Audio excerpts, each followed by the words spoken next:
Mummy हमेशा से ही चाहती थी कि मैं और मेरी बहन ये सिविल सर्विसेज की परीक्षा दें, क्योंकि बहुत प्रेस्टिजियस प्रोफेशन माना जाता है जहाँ हम अपने देश के लिए काम कर सकते हैं, लोगों के लिए काम कर सकते हैं। मैंने स्मार्ट स्टडिंग की स्ट्रैटेजी अपनाई है। तो जो मेजर वैल्यूज़ होती हैं, चाहे वो एम्पैथी हो, ऑनेस्टी हो, अकाउंटेबिलिटी हो, तो इस पर मैंने खुद रिसर्च करके अपने नोट्स बनाए थे जिससे एथिक्स में मुझे वो हेल्प करें। जो सिलेबस में कुछ टॉपिक्स हैं वो MA के भी हैं और मैंने सिर्फ BA ही किया है, तो मुझे लगा कोचिंग की भी ज़रूरत पड़ सकती है, तो कोचिंग के भी नोट्स थे और कॉलेज का भी मटेरियल था। अगर आपको बेसिक नॉलेज पे अगर आप ग्रिप हो तो वो आप उन्हीं क्वेश्चंस पे उसको अप्लाई भी कर सकते हैं। सबसे ज़्यादा ज़रूरी तो यही है कि एक बदलाव आए हमारी थिंकिंग में कि ये सब जो जातिवादी जो चीज़ें होती हैं वो हटे जाए।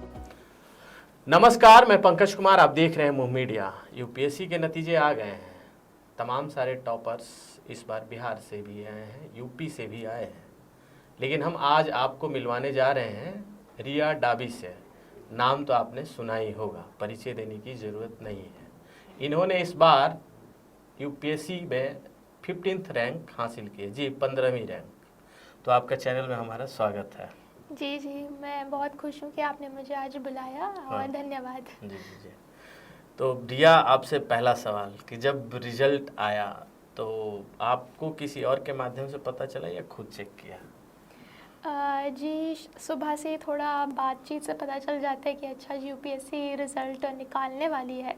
तो सब वेट ही कर रहे थे और जैसे ही मैसेज आया कि रिज़ल्ट आउट हो गए हैं तो मैंने खुद ही चेक किया था और मम्मी पापा मेरे साथ ही थे और सबसे पहला कॉल मैंने अपनी बहन को ही किया था उन्हें बताने के लिए कि रिज़ल्ट आ गया है। कितने बजे रात्रि को आपको पता चला? जी, सुबह मुझे पता चल गया था कि रिज़ल्ट आने वाला है और शाम को 6 बजे के आसपास रिज़ल्ट आ गया था। अच्छा, तो जब रिजल्ट आया तो आपने क्या नीचे से चेक करना शुरू किया था या मेरिट लिस्ट में टॉप? जी, मैंने वो पूरा PDF ही खोला था, तो उसमें आप पहले तो थोड़े इंट्रोडक्टरी पेजेस होते हैं, फिर वो रैंक से फिर वो स्टार्ट होता है, तो मुझे अपना नाम सामने ही दिख गया था फर्स्ट पेज पे। अच्छा, तो ये एक्सपेक्टेशंस थी कि 15th रैंक आ जाएगी क्योंकि पहला ही अटेम्प्ट था? जी, एक्सपेक्टेशंस तो नहीं थी कि इतनी अच्छी रैंक आएगी। मुझे लग रहा था कि बस हो जाए इस परीक्षा में, क्योंकि परीक्षा ही बहुत ज़्यादा डिफ़िकल्ट है। लेकिन मैं बहुत ज़्यादा खुश हूँ कि मुझे 15th रैंक मिली है। अच्छा। तो सबसे पहले जब रिजल्ट आपने देखा तो किसने आपको सबसे पहले विश किया? पापा, मम्मी, किसने किया? जी, मम्मी पापा ही साथ में थे, तो उन्होंने ही सबसे पहले विश किया, उन्होंने हक करा और वो बहुत ज़्यादा खुश थे। पापा या मम्मी? दोनों ने साथ में। अच्छा। जी। कैसा मोमेंट कैसा था? जी, बहुत मम्मी पापा बहुत ज़्यादा खुश थे, उन्हें बहुत प्राउड फील हो रहा था और मैं भी बहुत ज़्यादा खुश थी कि मैं मम्मी पापा का नाम रोशन कर पाई। अच्छा। जी। अब आते हैं आपके जो स्कूल की बैकग्राउंड्स हैं उसके ऊपर सवाल हम करेंगे। तो ये बताइए कि आपकी जो स्कूलिंग हुई वो कहाँ से हुई? जी, मैंने schooling convent of Jesus and Mary से की है, जो न्यू दिल्ली में ही है। और उसके बाद मैंने अपना BA इन पॉलिटिकल साइंस किया है lady Shri Ram college for women, Delhi university से। जी। 11th 12th में आपने कौन सा सब्जेक्ट लिया था? जी, 11th-12th में मैंने ह्यूमैनिटीज़ स्ट्रीम ऑप्ट करी थी, जिसमें सब्जेक्ट्स थे जैसे हिस्ट्री है, पॉलिटिकल साइंस है, इकोनॉमिक्स है, इंग्लिश है और वैसे। ओके। स्कूल की कुछ यादें बताइए, जब मम्मी पढ़ने के लिए डांट रही हो या टीचर से मार खाई हो, ये कुछ इस टाइप की कुछ खट्टी मीठी जो यादें हैं वो बताइए। जी, ऐसी स्कूल में तो काफ़ी अच्छी यादें ही रही हैं, क्योंकि मुझे लगता है मेरी मदर की वजह से ही मैं बचपन से हमेशा उन्होंने पढ़ाई पे बहुत ज़्यादा ज़ोर दिया है, तो स्कूल में भी मैं वही फॉलो करती थी और ऐसे कोई डांट वाट तो मुझे उतनी नहीं पड़ी है, बट हमेशा मैं पढ़ती थी, अपना काम करती थी, होमवर्क करती थी और घर आके भी मम्मी मुझे पढ़ाती थी कि ये आज पढ़ना है। अच्छा, तो आप टॉपर रहीं अपने स्कूल में? जी, मैंने क्लास 12 की जो बोर्ड्स थे उसमें अपने स्कूल में टॉप किया था। अच्छा, उससे पहले कब टॉप की थी? उसके पहले जो एग्ज़ाम्स होती हैं रेगुलरली स्कूल में, उसमें भी मेरे जो हाईएस्ट मार्क्स उसी में आते थे, तो अच्छा। रहा था। सबसे फेवरेट सब्जेक्ट क्या था टिल 10th? सबसे मेरा फेवरेट सब्जेक्ट सोशल स्टडीज़ ही रहा था क्लास 10 तक, और फिर जिसको हम 11th-12th में फिर हिस्ट्री, पॉलिटिकल साइंस और ह्यूमैनिटीज़ में माना जाता है। और पॉलिटिकल साइंस मुझे 11th-12th में बहुत ज़्यादा इंटरेस्टिंग लगता था, इसलिए मैंने अपना ग्रेजुएशन भी उसी में किया। अच्छा। 10th में तो हमें मैथ्स भी पढ़ने होते हैं, जी। साइंस भी होते हैं, 2 सब्जेक्ट लैंग्वेज के होते हैं, सोशल साइंस होते हैं। जी। तो इन तमाम सारे सब्जेक्ट्स के साथ सबसे ज़्यादा मेहनत किस पे करनी पड़ी कि नहीं यार इसमें हमें ज़्यादा मार्क्स लाना है, इस पे ज़्यादा मेहनत करने की ज़रूरत है? कौन सब्जेक्ट था?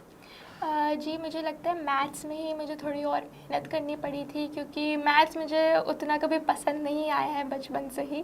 तो मुझे उसमें थोड़ा और मेहनत करनी पड़ती थी कि अच्छे मार्क्स आ जाए।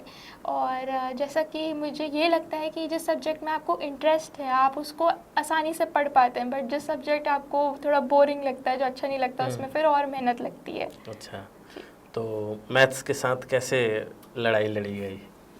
जी, मैथ्स जैसे मेरी मम्मी इंजीनियर है खुद, तो उनकी मैथ्स काफ़ी अच्छी रही है, तो वही मुझे मैथ्स फिर पढ़ाती थी।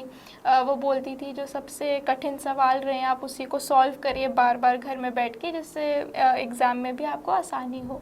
अच्छा, नहीं, बहुत बढ़िया। और इसको मम्मी ने कभी डांटा या खेलने के लिए जाने से रोका हो, और उसमें आप कभी बैठ गई हो रोने कि नहीं मम्मी मैं जाऊंगी, ऐसा कभी हुआ? जी, ऐसा मुझे याद तो नहीं आ रहा है, क्योंकि मम्मी ने हमेशा यही बोला है कि आपको पढ़ाई तो करनी है, पढ़ाई बहुत ज़्यादा इम्पॉर्टेंट है, लेकिन साथ में खेल हो या आपकी कोई हॉबीज़ हो, आपको उन्हें भी फॉलो करना चाहिए, क्योंकि उससे आपका माइंड रिलैक्स हो जाता है, आप रिफ़्रेश हो जाते हैं।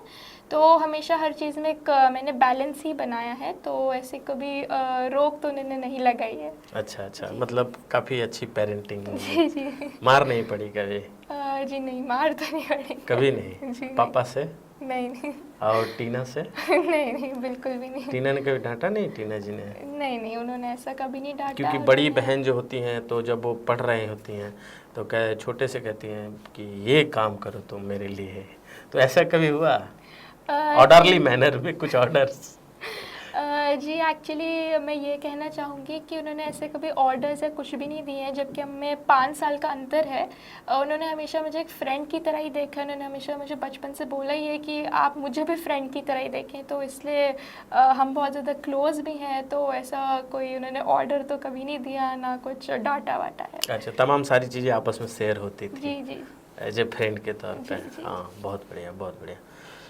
ये बताइए कि आपके मन में कब आया कि आपको भी यूपीएससी करना चाहिए? जी, मेरी मम्मी हमेशा से ही चाहती थी कि मैं और मेरी बहन ये सिविल सर्विसेज की परीक्षा दें, क्योंकि बहुत प्रेस्टीजियस प्रोफेशन माना जाता है, जहाँ हम अपने देश के लिए काम कर सकते हैं, लोगों के लिए काम कर सकते हैं। तो मैंने भी स्कूल से यही सोचा था कि मुझे परीक्षा देनी है, और जब मेरी बहन का भी सिलेक्शन हो गया तो उन्होंने टॉप भी करी एग्ज़ाम, तो मुझे फिर और मेरी जो इच्छा थी वो और ज़्यादा स्ट्रॉन्ग होगी कि अब तो ये मुझे एग्ज़ाम देनी ही है और उसे क्रैक भी करना है।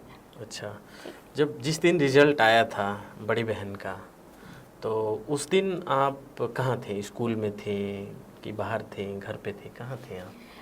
जी, उस टाइम मैं घर पे ही थी।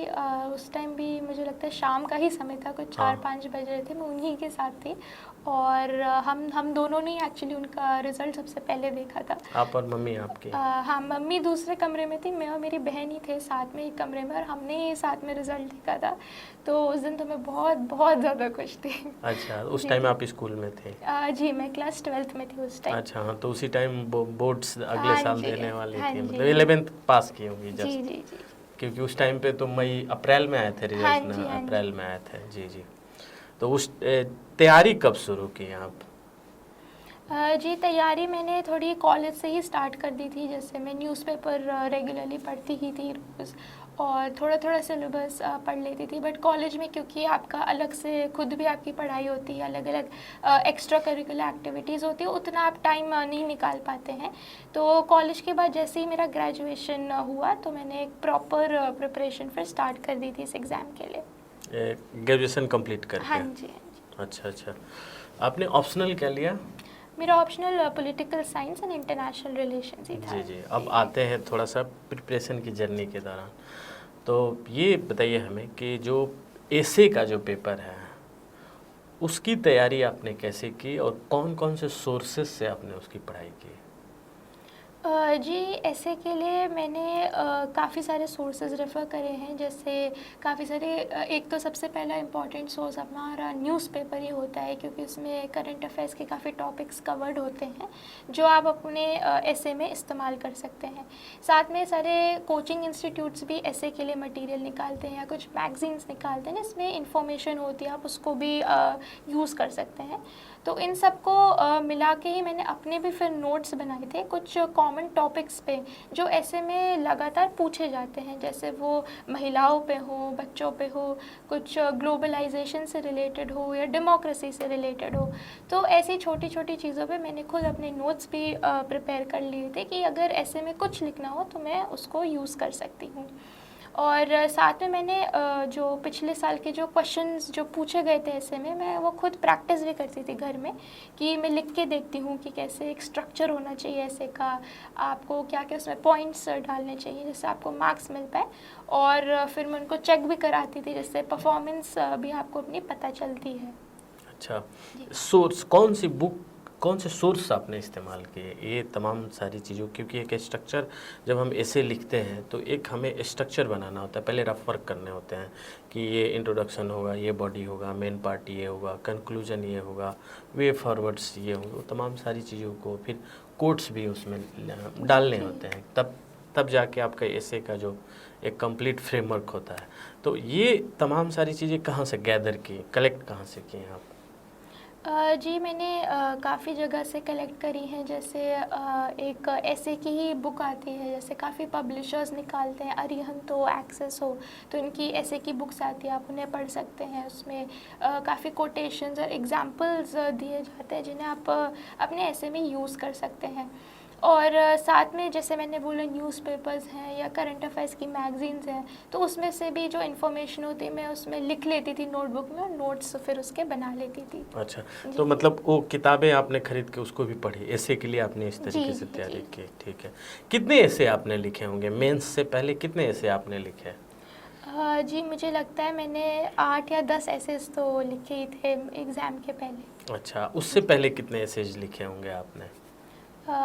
उसके पहले भी शायद कुछ 5-6 ऐसे हुए होंगे। अच्छा, ऐसे रेगुलर आप आंसर राइटिंग करती थी? जी, आंसर राइटिंग की प्रैक्टिस तो मैंने रेगुलर ही रखी थी, क्योंकि मुझे लगा आप जितनी प्रैक्टिस करेंगे उतना आपको आइडिया लगेगा कि मेंस में आंसर्स कैसे लिखते हैं, कैसे अच्छे मार्क्स आपको मिल सकते हैं। कभी ऐसा हुआ कि कभी मम्मी कोई देश में कोई मुद्दा चल रहा हो और मम्मी ने आपको टॉपिक दे दिया हो कि Riya you have to write 100 words और 250 वर्ड्स ऑन दिस टॉपिक, कभी ऐसा हुआ?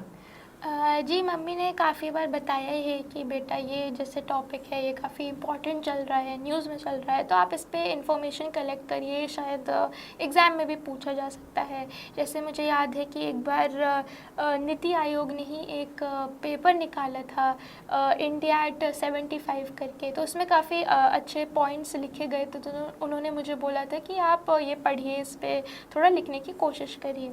अच्छा, बहुत बढ़िया, जी, बहुत जी, बढ़िया। अब आते हैं पेपर 1 पे, जीएस के जो जनरल स्टडीज़ के मेंस में जो पेपर 1 होता है, उसकी तैयारी कैसे हुई आपकी? जी, उसकी तैयारी मैंने जो हमारी एनसीईआरटीज़ होती हैं क्लास 11-12 की, तो उन्हीं से करी थी। जैसे वो हम हिस्ट्री की बात करें या वर्ल्ड हिस्ट्री की बात करें, तो मैंने एनसीईआरटी से ही सारी इन्फॉर्मेशन कलेक्ट की थी, उसके नोट्स बनाए थे, उसको बहुत बार रिवाइज़ करा था, और साथ में आंसर राइटिंग की भी प्रैक्टिस करी थी, वही जो प्रीवियस ईयर क्वेश्चन जो पेपर्स होते हैं उनको रेफ़र करके।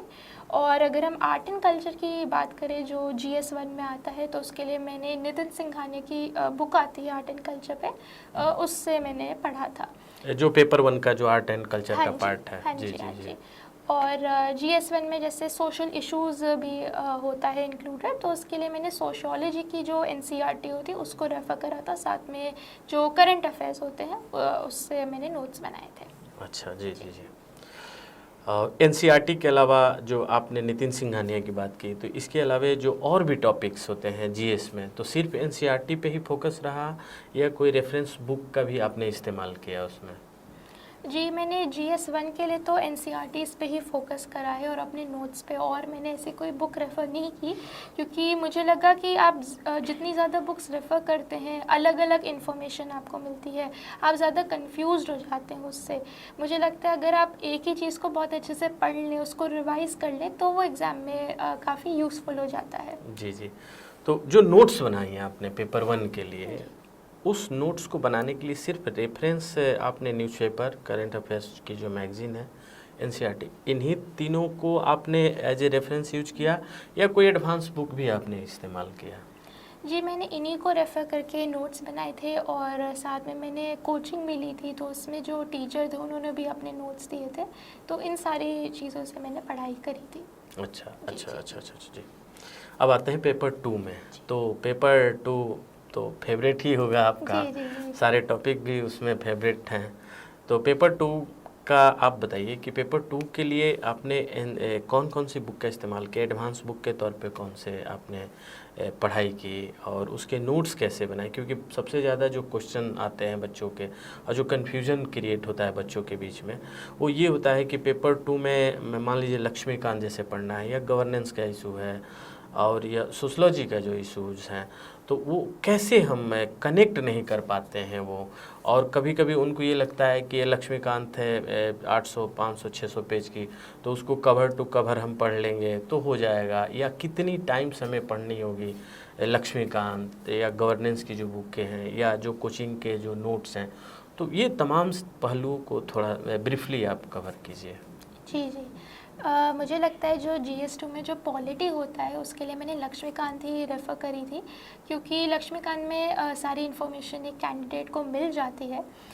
गवर्नेंस के लिए मैंने जो क्लास 11-12 की जो पॉलिटिकल साइंस की जो टेक्स्ट बुक होती है NCERT की, उसको रेफ़र करा था। और GS2 में जो इंटरनेशनल रिलेशंस भी होता है, उसके लिए मैंने टाटा मैग्रो हिल की एक बुक आती है इंटरनेशनल रिलेशंस के लिए, और जो साथ में हमारा जो न्यूज़पेपर होता है जिसमें IR कवर्ड ही रहता है, तो वो मैंने रेफ़र किया था। और साथ में मैं जो नोट्स भी जो बनाए थे, उसको भी मैं रिवाइज़ करती थी। जैसे आपने कहा कि बहुत सारा जैसे लक्ष्मीकांत में बहुत सारे पेजेस हैं, कैंडिडेट्स को डिफ़िकल्टी आती है कि हम इतना सारा याद कैसे रखेंगे। तो मैंने यही करा था कि मैंने स्मार्ट स्टडिंग की स्ट्रैटेजी अपनाई है, क्योंकि हर चीज़ कोई भी कैंडिडेट याद नहीं रख सकता है। तो आपको प्रीवियस ईयर क्वेश्चंस रेफ़र करने पड़ेंगे कि क्या क्या टॉपिक्स इंपॉर्टेंट है, कौन से टॉपिक्स बार बार रिपीट होते हैं और कौन से टॉपिक्स बिल्कुल भी पूछे नहीं जाते जी हैं जी इस जी। परीक्षा में। अगर आप वो सेग्रीगेट कर लें, तो आप फिर लक्ष्मीकांत की बुक को पढ़िए, तो आपको लगेगा कि ठीक है, इतने ही लिमिटेड टॉपिक्स हैं, मैं इन्हीं को बहुत अच्छे से पढ़ सकता हूँ या पढ़ सकती हूँ। और साथ में मुझे लगता है हर टॉपिक को आप 3 से 4 बार अगर उसका रिवीजन करेंगे, तो वो आपके दिमाग में बैठ जाएगा और आप फिर उसको नहीं भूलेंगे। अच्छा, जी जी, जी। नोट्स कैसे बनाया आपने अ, पेपर 2 का? जो GS जनरल स्टडीज पेपर 2 है, उसके जो नोट्स हैं, जैसे लक्ष्मीकांत अपने आप में एक नोट्स ही हैं, तो उस नोट्स से notes banana it's very difficult work, तो उससे कैसे आपने नोट्स बनाए? जी, उसमें से मैंने जैसे कुछ इम्पॉर्टेंट टॉपिक्स होते हैं, जैसे अगर हम पार्लियामेंट की बात करें या जुडिशरी की बात करें या प्राइम मिनिस्टर या प्रेसिडेंट की बात करें, तो इन सारी चीज़ों के ऊपर इंफॉर्मेशन है उस बुक में, लेकिन उस इंफॉर्मेशन को हम सीधे मेंस के आंसर्स में अप्लाई नहीं कर सकते। वो शायद प्रीलिम्स के लिए काफ़ी ज़्यादा हेल्पफुल रहेगा। तो मैंने खुद ही मैं देखती थी क्या क्या क्वेश्चंस पूछे जा सकते हैं, खुद ही सोचती थी, तो उन क्वेश्चंस को अपनी नोटबुक में लिखती थी। फिर उस इंफॉर्मेशन को पूरा एक पैराग्राफ के तरह से या पॉइंट्स की तरह से एक आंसर फॉर्मेट में मैं लिखती थी। तो उसको फिर मैं उसको ही फिर अपनी नोट्स की तरह बनाती थी और उसको रिवाइज़ करती थी। अच्छा अच्छा अच्छा, जी जी, बहुत बढ़िया। और दीदी का नोट्स इस्तेमाल हुआ था या नहीं? जी, उनके नोट्स तो इस्तेमाल नहीं किए, क्योंकि उन्होंने 5 साल पहले परीक्षा दी थी और टाइम के साथ चीज़ें चेंज होती जाती हैं और एग्ज़ाम का पैटर्न भी चेंज होता है, तो उनके नोट्स तो इस्तेमाल नहीं किए। और साथ में मुझे लगा कि जो नोट्स मेरी ही हैंड राइटिंग में होंगे वो मुझे ज़्यादा अच्छे से याद होंगे, मुझे थोड़ी डिफ़िकल्टी आती कि किसी और के नोट्स तो पढ़ें, तो इसलिए मैंने उनके नोट्स तो नहीं पढ़े। हैंड राइटिंग किसकी अच्छी है, रैंक 1 की या रैंक 15 की? जी मुझे लगता है उनकी हैंड राइटिंग बहुत ज़्यादा सुंदर है और काफ़ी ज़्यादा नीट भी है। अच्छा, जी। अब वैसे होगी अच्छी तो आपकी भी हैंड राइटिंग। जी मतलब मेरी हैंड राइटिंग थोड़ी सी बड़ी है लेकिन वो भी नीट ही है। जैसे वो राइट हैंडर है, मैं लेफ्ट हैंडर हूँ। अच्छा, आप तो लेफ्ट से लिखते हैं। जी जी जी, तो कंपेयर तो नहीं कर सकते लेकिन मुझे उनकी हैंड राइटिंग बहुत पसंद है। अच्छा, आप इस बात पे कितना बिलीव करते हैं कि लेफ्ट हैंडर आर मोर लकीर देन राइट हैंडर? जी मुझे लगता है लक का तो मुझे नहीं पता, लेकिन मैं यही बोलूँगी कि जैसे बोला जाता है कि लेफ़्ट हैंडर्स दुनिया में बहुत ज़्यादा कम होते हैं और राइट हैंडर्स ही बहुत ज़्यादा होते हैं। तो शायद कुछ ऐसे लक फैक्टर हो सकता है, बट नहीं भी हो सकता है, तो मुझे डू नहीं यू पता। बिलीव इन लक फैक्टर और नॉट? जी कभी कभी मैं बिलीव करती हूँ, कभी कभी नहीं करती हूँ। अच्छा, जी। तो कभी ऐसा हुआ कि मतलब ये आपका आपके ऊपर ब्लेम लगा हो कि Riya is left hander so she is lucky है ना?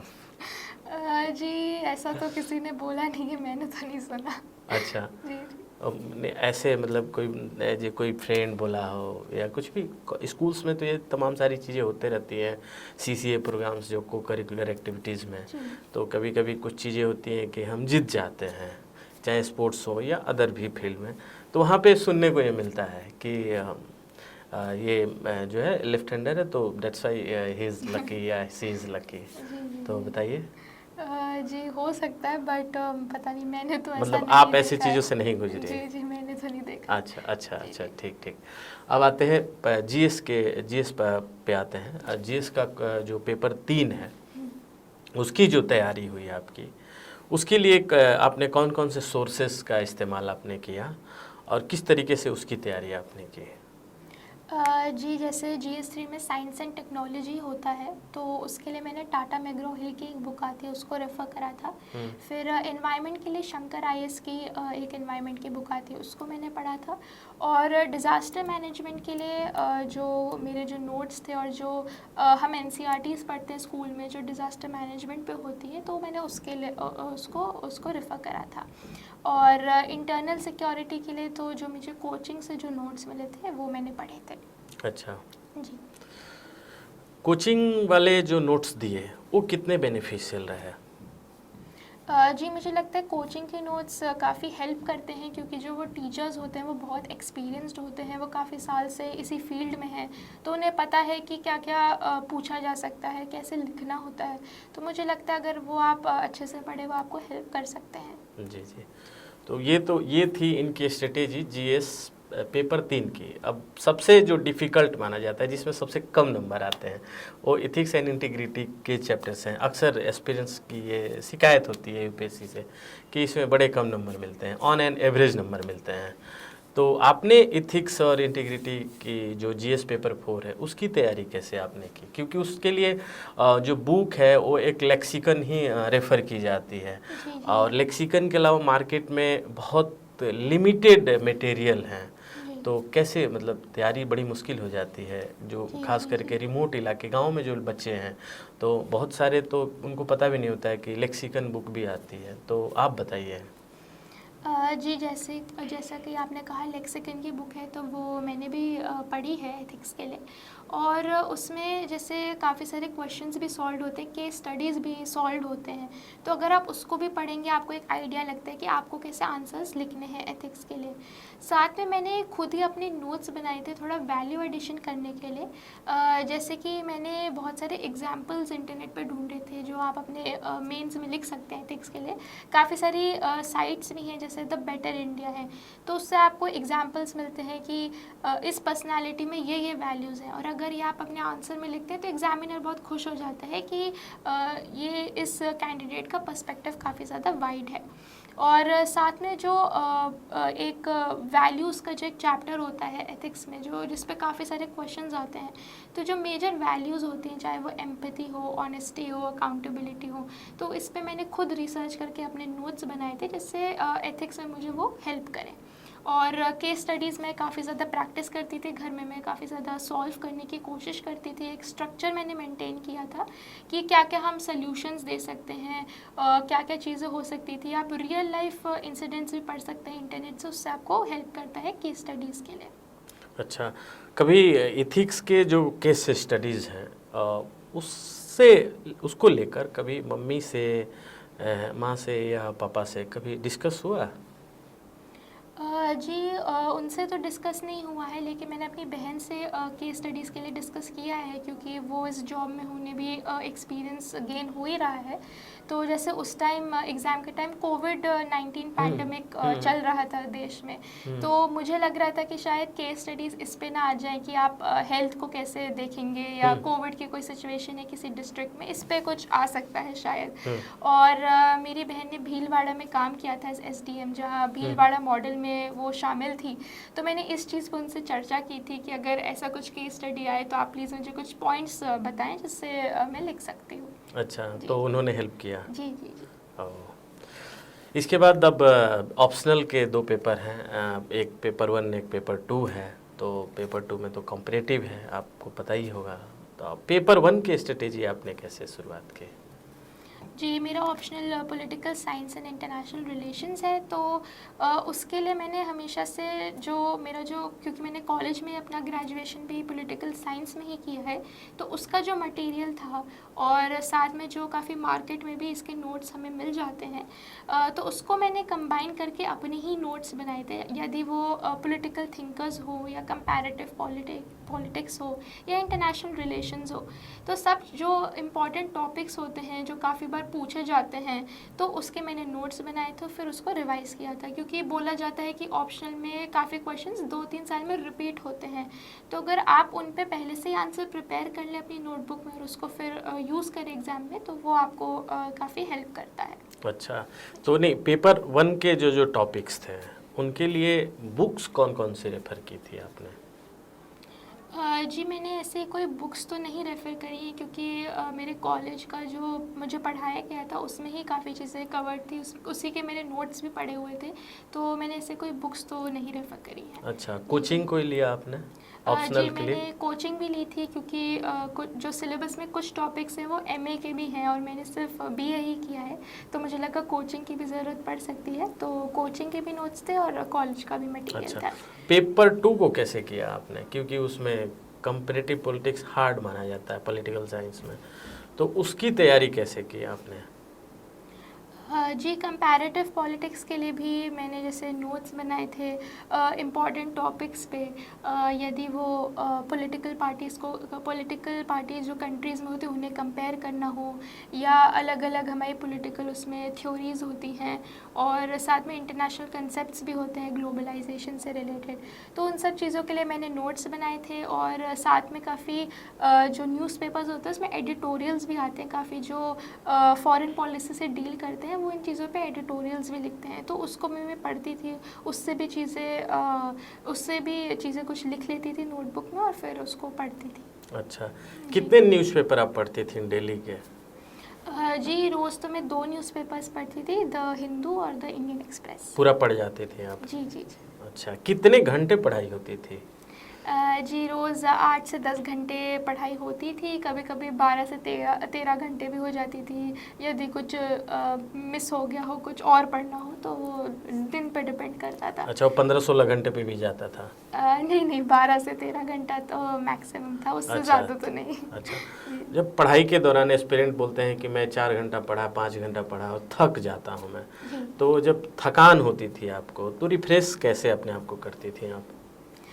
जी, रिफ़्रेश करने के लिए मैं अपनी हॉबीज़ को परस्यू करती थी। यदि कोई मैं बुक पढ़ लेती थी, या मुझे पेंटिंग का बहुत ज़्यादा हाँ, शौक है। आपका पेंटिंग हमने देखा है। अच्छा, मधुबनी पेंटिंग जी, हो गया, जी, तमाम सारी चीज़ें हैं। जी, तो मैं पेंटिंग बना लेती थी, उससे मैं काफ़ी रिलैक्स्ड हो जाती थी। या मैं कभी वॉक कर लेती थी, थोड़ा वर्कआउट कर लेती थी, तो उससे भी मुझे लगता है फ़िज़िकल फ़िटनेस भी बहुत ज़्यादा इंपॉर्टेंट होती है। आपको बैलेंस बनाएंगे, ये सब चीज़ें आप करेंगे तो आप रिफ़्रेश्ड हो जाएंगे, कंसंट्रेशन पढ़ाई में और ज़्यादा हो जाएगा। तो मुझे लगता है सिर्फ पढ़ाई ना करें, बाकी सारी चीज़ें भी साथ साथ में जिम करें। जाती थी आप? जी, जिम तो नहीं, घर पे ही कर लेती अच्छा, थी घर थोड़ा। पे ही जी वर्कआउट जी करती थी, ठीक है। योगा? जी, योगा तो नहीं किया मैंने। योगा कभी नहीं किया? नहीं। अच्छा अच्छा अच्छा अच्छा, ठीक ठीक।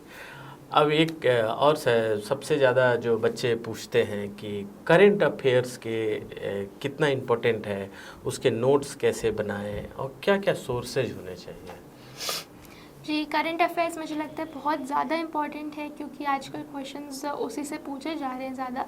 तो मुझे लगता है न्यूज़पेपर तो आपको पढ़ना ही चाहिए। कुछ लोग क्योंकि न्यूज़पेपर नहीं पढ़ते हैं, वो सिर्फ कोई मैगज़ीन पढ़ लेंगे, तो मुझे लगता है न्यूज़पेपर का कोई रिप्लेसमेंट तो नहीं है। और साथ में जब मैं न्यूज़पेपर पढ़ती थी तो कुछ इम्पॉर्टेंट न्यूज़ थी, कुछ आर्टिकल था, तो उसको मैं कट कर लेती थी। और मैंने हर टॉपिक के लिए अलग अलग नोटबुक्स बनाई हुई थी, तो उसमें मैं इसको स्टेपल कर लेती थी। फिर उस टॉपिक के बारे में मैं और रिसर्च करती थी इंटरनेट से कि मुझे और क्या क्या मतलब उसमें चीज़ें चाहिए और क्या क्या एग्ज़ाम में पूछा जा सकता है, तो उसको भी फिर मैं लिख लेती थी, उसके नोट्स बना लेती थी और उसको रेगुलरली हर मंथ मैं रिवाइज़ करती थी। अच्छा, जी जी जी जी जी। जो करंट अफेयर्स की जो मैगजीन्स आती हैं, बहुत सारी मैगजीन्स हैं मार्केट में, जी। तमाम सारे कोचिंग्स वाले भी देते रहते हैं, तो आपने किसको रेफ़र किया? जी, मैंने विजन आईएएस की जो करंट अफेयर्स की मैगज़ीन आती है उसको रेफ़र करा था। अच्छा। जी। और भी इस मैगजीन के अलावा और कोई मैगजीन आपने पढ़ा या सिर्फ एक पे स्टिक रहे हैं आप? जी, उस पे मैंने काफ़ी ज़्यादा उसको पढ़ा है। साथ में जो हमारी योजना और कुरुक्षेत्र की जो मैगज़ीन्स आती है मंथली, तो उसको भी मैंने पढ़ा है, क्योंकि उसमें गवर्नमेंट जो स्कीम्स होती हैं, इंपॉर्टेंट टॉपिक्स होते हैं, उस पे भी काफ़ी अच्छे एडिटोरियल्स आपको मिल जाते हैं जो आप यूज़ कर सकते हैं अपने मेंस के लिए, स्पेशली जो एसए के भी जो पेपर्स होते हैं एथिक्स का, उसमें भी। गवर्नमेंट साइट्स विजिट की आप?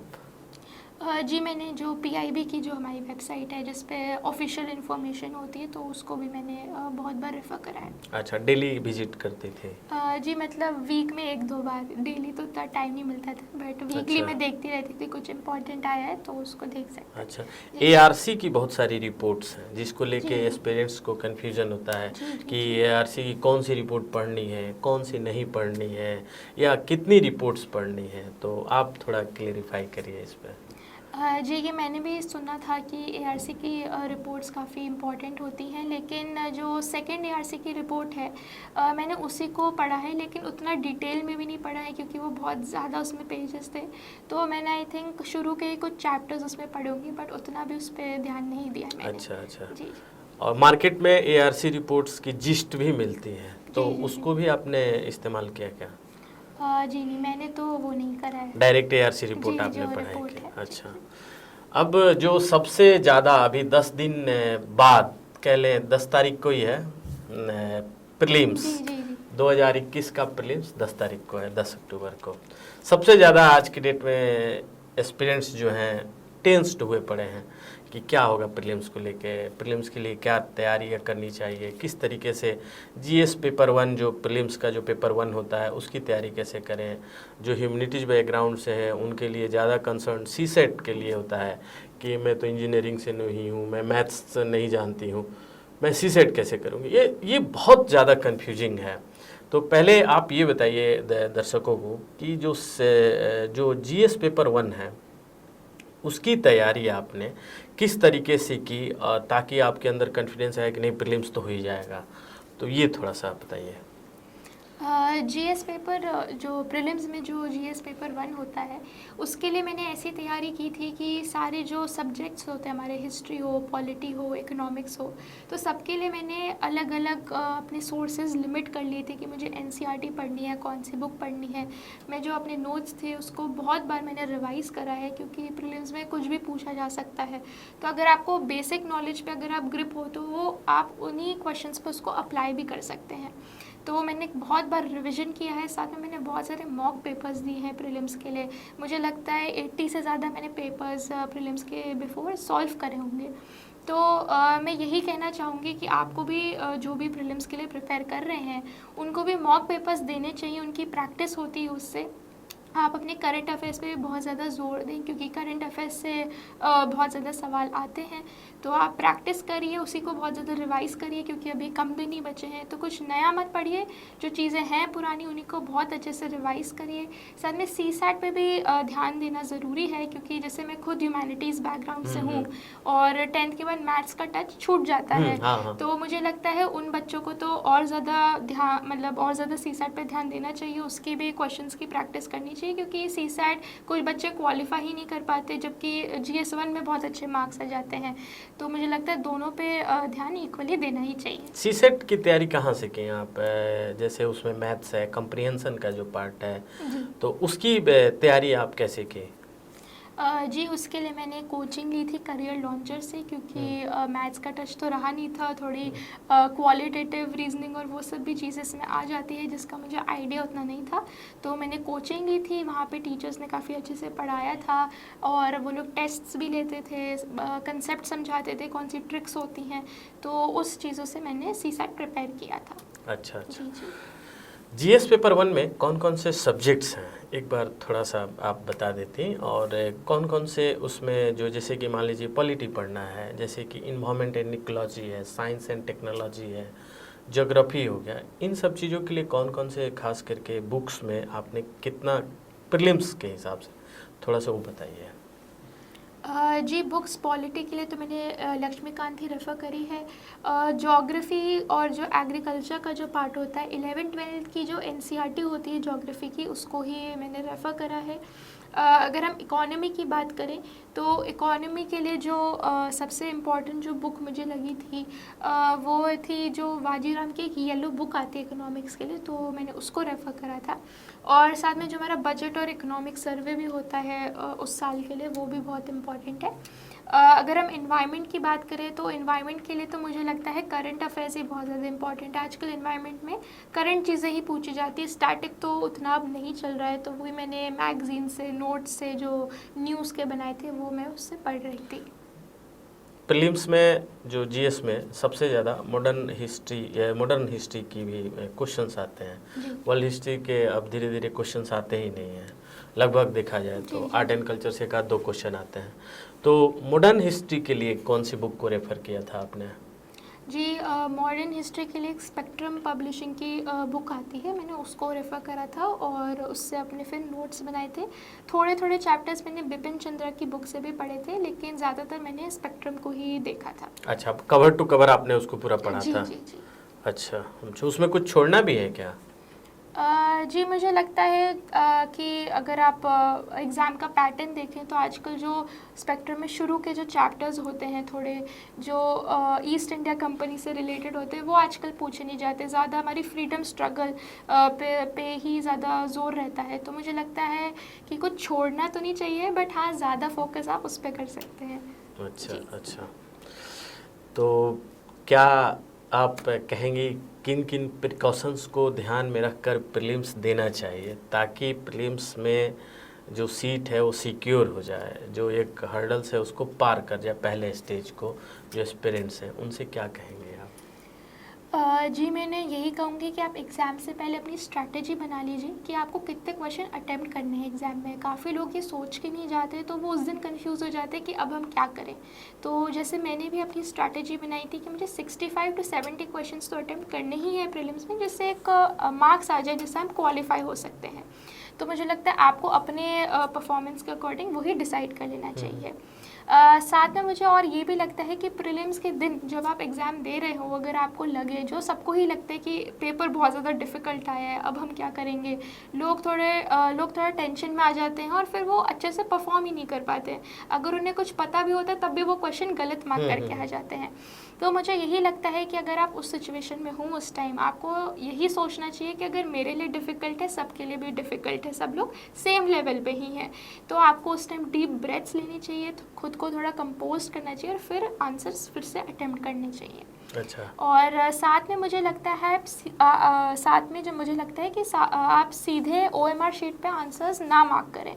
आप पहले सारे क्वेश्चंस देखें कि क्वेश्चन पेपर में क्या आया है, आप पूरा क्वेश्चन पेपर सॉल्व कीजिए। फिर आपको जो लगता है जी कि मुझे ये क्वेश्चन बहुत अच्छे से आता है, यही इसका आंसर है, उसको मार्क करिए। फिर आपको लगता है कि इस क्वेश्चन में मैं रिस्क थोड़ा ले सकती हूँ या ले सकता हूँ, फिर उसको मार्क कीजिए। अगर आप पहले से ही मार्क करने लग जाएंगे, बाद में कुछ और आपको लगे, तो आप उसको फिर इरेज नहीं कर सकते OMR शीट से। तो ये भी मुझे लगता है कि कैंडिडेट्स को ध्यान देना चाहिए। जब GS का जब पेपर 1 हो जाता है और CSAT के बीच में 3 घंटे का गैप होता है, उस दौरान आपने क्या किया था? जी, उस दौरान मैंने यही सोचा था कि किसी से बात तो नहीं करनी है, क्योंकि सब लोग डिस्कस करने लग जाते हैं पेपर को। और मुझे लगता है कि सब लोग किसी को लगेगा कि मेरा ये गलत हो गया, मैंने ये नहीं किया, मैंने वो नहीं किया, तो आप डीमोटिवेटेड हो जाते हैं और आपको सीसैट पेपर भी देना होता है। तो इसलिए मैंने किसी से बात नहीं की थी। मुझे लगता है कि आपको भी वही करना चाहिए। आपको शांत रहना चाहिए, आपको थोड़ा कुछ खा लेना चाहिए, पी लेना चाहिए। आप अपनी फैमिली से बात कर सकते हैं, आपको करना है। लेकिन पेपर तो प्लीज़ डिस्कस मत कीजिए, क्योंकि आप उससे थोड़ा डिस्करेज्ड हो जाएंगे। सीसैट में भी परफॉर्म करना ज़रूरी है अच्छे से, तो उस टाइम थोड़ा बस शांत बैठिए। अच्छा, वो 3 घंटे का कोई रिवीजन भी नहीं करना है? जी, रिवीजन अगर किसी को करना है, कुछ फॉर्मूले देखने, वो कर सकते हैं, बट पेपर तो बिल्कुल भी डिस्कस नहीं करना चाहिए, मुझे लगता है। अच्छा जी। आगे अब ट्रेनिंग आपकी शुरू होने वाली है 1-2 महीने में, जी। तो कौन से क्षेत्र में काम करना पसंद करेंगे? जी, मुझे लगता है सबसे ज़्यादा तो मैं विमेन एम्पावरमेंट पे ही काम करना चाहूँगी, क्योंकि चाहे वो किसी भी क्षेत्र में हो, हेल्थ में हो, एजुकेशन में हो, इंडस्ट्री में हो, एग्रीकल्चर में हो, तो जो वुमेन का जो पार्टिसिपेशन है वो काफ़ी ज़्यादा कम है मेल्स के कंपैरिजन में। और विमेन इस नेशन का फ्यूचर ही है, तो मुझे लगता है मैं उसी पे सबसे पहले काम करना चाहूँगी। साथ में मुझे लगता है इंफ्रास्ट्रक्चर का जो डेवलपमेंट होता है उस पर भी मेरी प्रायोरिटी वो भी रहेगा, क्योंकि उसी से देश आगे बढ़ पाएगा, उसी से एक्सेसिबिलिटी भी बढ़ेगी और लोग काम कर पाएंगे अच्छे से। तो मुझे लगता है वो मेरी सेकंड प्रायोरिटी रहेगी। देश में छुआछूत जैसी चीज़ें हैं, समाज में खास करके जाति पाति है, ठीक है, इसको लेके जो सरकार है वो अपनी अलग अलग योजनाएं, अलग अलग अफर्मेटिव एक्शन, चाहे रिजर्वेशन हो, चाहे वो EWS अपर कास्ट को रिजर्वेशन हो, या SC हो, ST हो, OBC हो, सबको एक क्या कहें उसको, नेशन बिल्डिंग प्रोसेस में, जो जैसा बाबा साहेब अम्बेडकर ने कहा है कि हमें नेशन बिल्डिंग प्रोसेस में हमको हर किसी को समाहित करना होगा, कि ताकि उसको ये बिलीव हो सके कि नहीं, ये देश उसका है। तो इस पे आप क्या कहेंगे? जी, मुझे लगता है कि अच्छी बात है कि सबको ही समाज में आगे लेकर ही साथ में ही चलना चाहिए। और सबसे ज़्यादा ज़रूरी तो यही है कि एक बदलाव आए हमारी थिंकिंग में, कि ये सब जो जातिवादी जो चीज़ें होती हैं वो हट जाए। अच्छा, जी। नहीं, जो छुआछूत है देश में, आप भी मानती हैं कि अभी भी है देश में? जी, मुझे लगता है कि शायद कुछ क्षेत्रों में पाया जाता है, जैसे कभी कभी न्यूज़ में हमें पता चलता है। तो उसके लिए यही है कि जो एक्शन लेना चाहिए एप्रोप्रिएट वो लेना चाहिए, और बदलाव तो चाहिए ही हमें समाज में।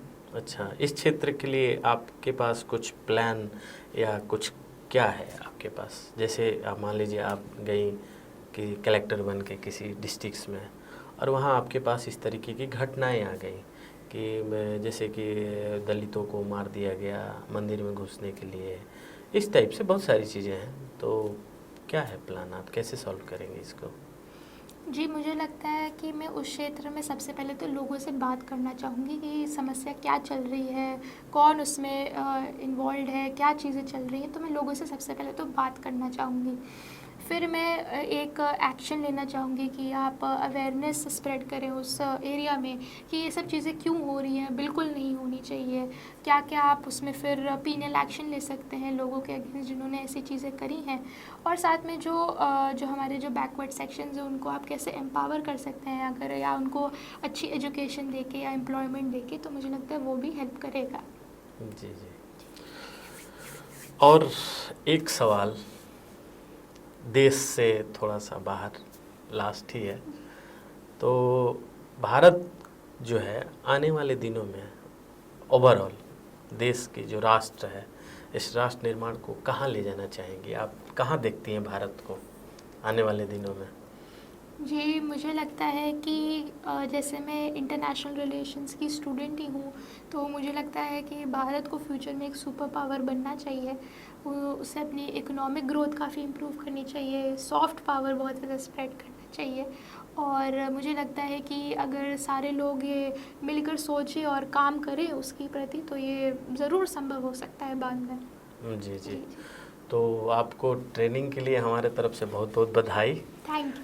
और जी, तो ये थी हमारे साथ इस बार की टॉपर जिन्होंने ऑल इंडिया रैंक 15th हासिल किया है यूपीएससी की परीक्षा में। जी हाँ, इन्होंने प्रीलिम्स भी क्वालिफाई किया, मेंस भी क्वालिफाई किया और इंटरव्यू भी क्वालिफाई किया, तभी इनका नाम मेरिट लिस्ट में आया है। वर्ल्ड की सबसे टफेस्ट एग्ज़ाम यूपीएससी माना जाता है। इसमें लाखों बच्चे, गांव हो, शहर हो, देहात हो या दूर दराज के वो इलाके, हर जगह से शामिल होते हैं और सबका सपना होता है कि वो इस एग्ज़ाम को क्वालिफाई करें। ये थी रिया जी, जो कि इस बार के एग्ज़ाम्स को क्वालिफाई की हैं और ये दिल्ली से हैं। काफ़ी अच्छे तरीके से एक एक पहलुओं को इन्होंने बड़े बेबाकी के साथ बात को अपनी रखा। तो आप इसको देखना ना भूलें। तब तक के लिए नमस्कार। Subscribe now and press the bell icon. Never miss an update.